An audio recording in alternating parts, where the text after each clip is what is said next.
Hello to all. क्या आप Excel में हर कैलकुलेशन के लिए फॉर्मूला लिख लिख कर थक गए हो? तो आज मैं आपको दिखाने वाली हूँ एक ऐसा तरीका जिसमें फॉर्मूला की बिल्कुल भी ज़रूरत नहीं है। पावर क्वेरी के अंदर कस्टम कॉलम और कंडीशनल कॉलम के थ्रू कैलकुलेशन और लॉजिक दोनों हो जाएंगे।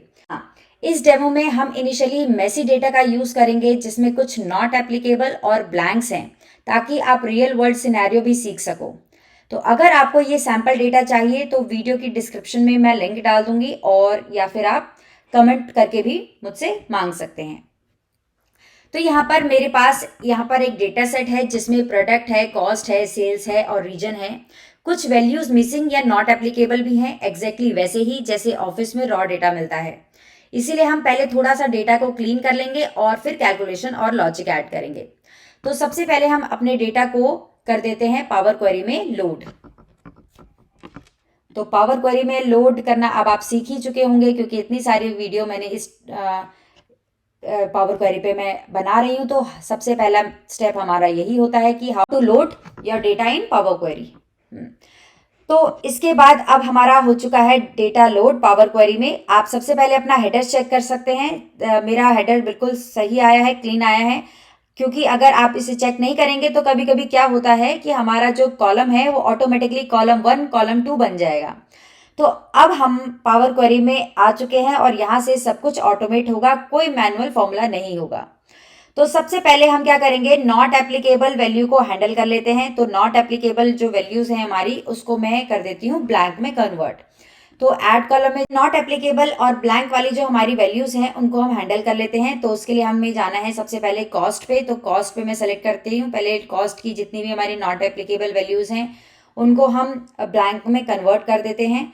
तो यहाँ पर हमारे कॉस्ट की मैंने कॉलम सेलेक्ट कर लिया है और ट्रांसफॉर्म पे जाएंगे आप। ट्रांसफॉर्म पे जाने के बाद replace value, value to find, मैंने कहा जितनी भी मेरी नॉट एप्लीकेबल है उसको मुझे रिप्लेस करना है, replace with blank column and press okay. तो ये हो चुकी है हमारी ब्लैंक। अब यहाँ पर भी नल है, यहाँ पर भी ब्लैंक है, तो हम क्या करेंगे, इन दोनों को सेलेक्ट करेंगे और यहाँ से data type decimal, currency, whole number जो भी देना है आपको दे देंगे। तो मैंने यहाँ पर दे दिया होल नंबर। तो ये हो चुका है मेरा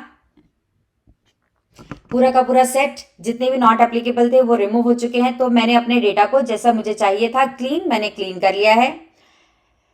तो अगर आपके पास पूरा का पूरा रो अगर आपका ब्लैंक है तो आप क्या कर सकते हैं, आप होम टैब पे जाकर रिमूव रो में जाकर ब्लैंक रिमूव कॉलम्स या ब्लैंक रिमूव रोज भी कर सकते हैं। तो मुझे अभी फिलहाल इतना ही, ऐसे ही नीट एंड क्लीन डेटा चाहिए था जो कि है मेरे पास। तो अब हम करते हैं जो रियल मैजिक है वो स्टार्ट करते हैं। तो सबसे पहले अब हम क्या करेंगे, कॉलम को ऐड करेंगे। तो यहाँ से ऐड कॉलम पे जाएंगे, कस्टम कॉलम पे जाएंगे और यहाँ पर हमें रखना है कॉलम का नाम। तो हम क्या करेंगे, प्रॉफिट निकालना है मुझे, तो इसका नाम रखेंगे हम प्रॉफिट, क्योंकि अगर हम लॉस रखेंगे तो आपके बॉस को पसंद नहीं आएगा और आपको भी पसंद नहीं आएगा, इसलिए हम इसका नाम रखेंगे प्रॉफिट। यस।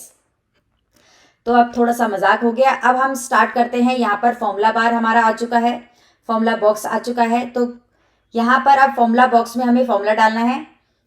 तो कोई स्पेशल फॉर्मूला नहीं है, जस्ट आपको ब्रैकेट स्टार्ट करने हैं और यहाँ पर कॉलम को हमें नाम रखना है। तो हमारा कॉलम है सेल्स। तो मैंने कहा सेल्स को मैं माइनस करूंगी अगर कॉस्ट से, तो मेरा जो प्रॉफिट है वो निकल कर आ जाएगा। तो यहाँ पर मैंने फॉर्मूलाज को टाइप कर दिया है और यहाँ पर ओके दबाना है और देखो प्रॉफिट कॉलम यहाँ पर हमारा रेडी है। तो यहाँ पर आ चुका है हमारा प्रॉफिट कॉलम। तो यहाँ पे कोई भी इक्वल साइन नहीं होता है, कोई सेल रेफरेंस नहीं है, बस कॉलम नेम स्क्वायर ब्रैकेट्स में डालना है और हमारा रिजल्ट रेडी। और हाँ, अगर डेटा में नल हो तो एरर आ सकता है, जैसे कि मेरे इसमें आया है क्योंकि मेरा डेटा इसमें नल है इसलिए। तो यहाँ पर इसे ब्लैंक या रॉन्ग वैल्यूज पर कोई भी इफेक्ट नहीं पड़ेगा क्योंकि हमारा जो डेटा है वो एकदम एक्यूरेट है। तो अब आते हैं मेन ड्रामा वाले पार्ट पे, जो कि हमारा कंडीशनल कॉलम की कैसे हम इसमें कंडीशन लगाते हैं। तो कंडीशन हमारा इंपॉर्टेंट है। तो ये एक्सेल के इफ फॉर्मूला का स्टाइलिश हमारा वर्जन है, आप ये कह सकते हैं। तो अब हमें क्या करना है, ऐड कॉलम पे हम ऑलरेडी हैं, कंडीशनल कॉलम पे हम जाएंगे। यहाँ पर अब हमें कंडीशन स्टार्ट करनी है। तो यहाँ पर हम कॉलम का नाम रखेंगे, रख लेते हैं कैटेगरी। कैटेगरी हम रख लेते हैं और हमारा कॉलम हम किस पे निकालना है, सेल्स पे निकालना है। ऑपरेटर क्या है, अब मैं ऑपरेटर देती हूँ इसमें कि अगर मेरा जो सेल्स है वो ग्रेटर देन है, if my sale is greater than 5000, तो मेरा जो आउटपुट है वो क्या आना चाहिए, सपोज हाई आना चाहिए, एल्स अदरवाइज मेरा जो आउटपुट है वो आना चाहिए लो। तो ये रख लेते हैं हम। अगर आपके पास सेल्स नल है तो आप एक और कंडीशन ऐड कर सकते हैं, बट मुझे इसमें कंडीशन ऐड नहीं करनी है। अगर आपको करनी है तो आप कर सकते हैं। इस तरह हम मल्टीपल कंडीशंस ऐड कर सकते हैं, हाई मीडियम लो कैटेगरीज भी बना सकते हैं, जैसे हमें स्कूल्स में ग्रेड्स मिलते थे उस तरह से यहाँ से ऐड कर सकते हैं। आप ऐड करने के बाद जितनी भी आपको कंडीशन लगानी है, ऐड करने के बाद आप उतनी कंडीशन वैल्यू अप्लाई कर सकते हैं। तो फिलहाल मुझे एक ही कंडीशन लगानी है क्योंकि मैं आपको सिर्फ एक एग्जाम्पल दे रही हूँ। तो यहाँ पर मैंने कंडीशन अप्लाई कर ली है एंड जस्ट प्रेस ओके। तो ये देखिए कंडीशन आ गई हाई लो यहाँ पर, और जो मेरी नल वैल्यूज थी उसके आगे मेरा एरर आ चुका है इस टाइप से। तो कॉलम डेटा टाइप हमेशा आपको चेक करना है कि प्रॉफिट नंबर होना चाहिए और कैटेगरी में टेक्स्ट होना चाहिए। एरर आइकन दिखे तो इग्नोर मत करना, या नल हो तो या रॉन्ग वैल्यू तो क्लीन कर सकते हैं आप इसको, जैसे कि ये यहाँ पर एरर है, अगर आपको नहीं चाहिए तो आप इसे क्लीन कर सकते हो, बट मुझे इसमें शो करना है।